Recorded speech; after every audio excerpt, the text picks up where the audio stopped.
As a young girl, I absolutely loved a good fairy tale or romantic comedy. Whether I was twirling like Belle or flipping my hair like Ariel, I was always dreaming about meeting my Prince Charming. I had a fairy tale and dreamy life until I turned 12 years old and my parents announced that they were getting a divorce. I remember feeling heartbroken and everything in my life changed in an instant. From then on, I was absolutely obsessed with what makes marriage strong and lasting. And I used to study my friends' parents' marriages, trying to figure out what it was that my parents missed. After college, I did meet my Prince Charming. However, I was a little bit skeptical that marriages truly could last forever and be happy because I hadn't seen it modeled very much in my everyday life. Most couples I knew either got divorced at some point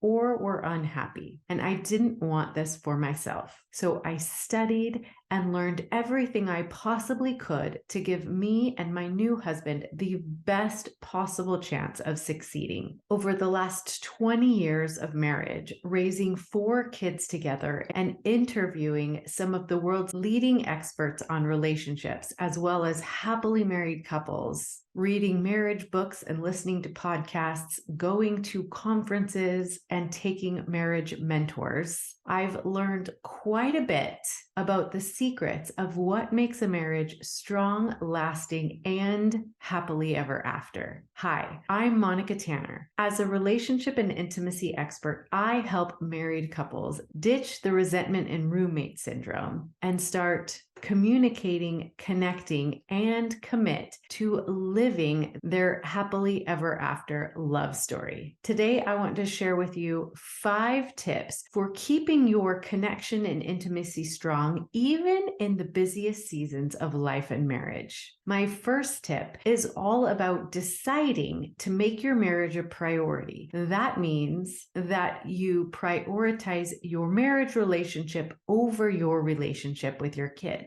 So if you're religious, it would be your relationship with God first, your relationship with your spouse second, your relationship with your children third, and then all other friendships, relationships, and priorities come in order after those top 3. So most people I talk to understand this on a very surface level, but if asked to account for their time and energy, those stats would tell a very different story. Most of us are too wrapped up in other things that may seem important or urgent at the time and leave our most important relationships for last. So my first tip is to actually spend time, energy, and financial resources on your marriage. Tip number 2 would be daily connections. This means getting together with your spouse for at least 20 out of the 1,440 minutes that each of us have. Now, here's the funny thing about time. It doesn't matter how strong, connected, wealthy, or powerful you are. Each of us gets the same amount of time. So if you're truly committed to your marriage, you'll spend at least 20 minutes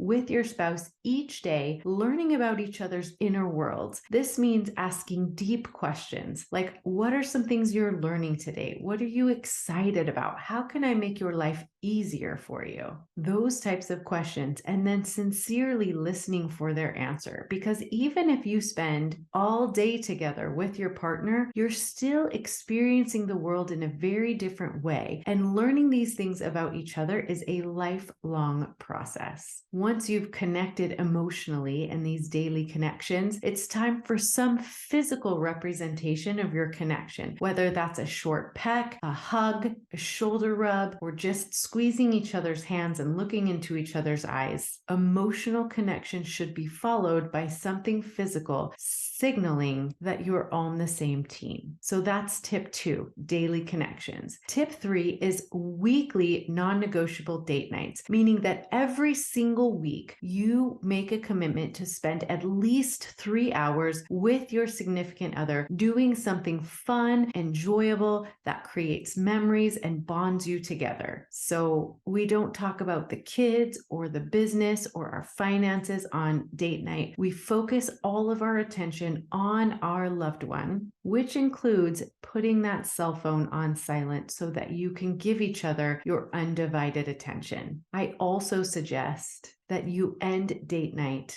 with sexual intimacy. This way, it serves to bring you closer emotionally, physically, and sexually. So that's tip number 3, weekly date nights. Tip number 4 is biannual getaways. Now, these getaways do not have to be expensive, elaborate, or far from home, but I suggest that you and your partner get away at least twice a year and at least overnight. These little getaways help to solidify your connection, to give you some perspective, and help you come back re-energized, reconnected, and ready to give your full energy and attention to your family. It's also fantastic for your children to learn that they can depend on other adults for their care while mom and dad go away to reconnect and enjoy one another. So that's tip 4, biannual weekend getaways.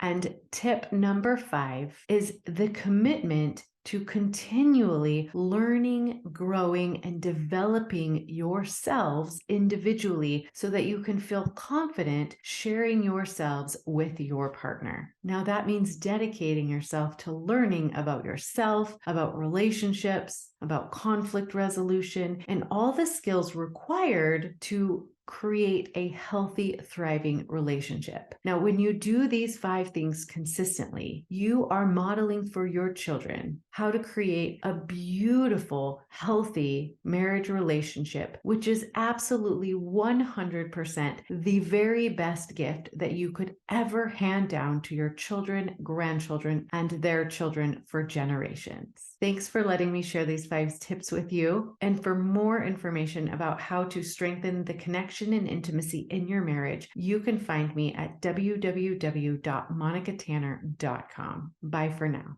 To learn more ways to deepen your intimacy and strengthen your relationship, make sure you watch this video next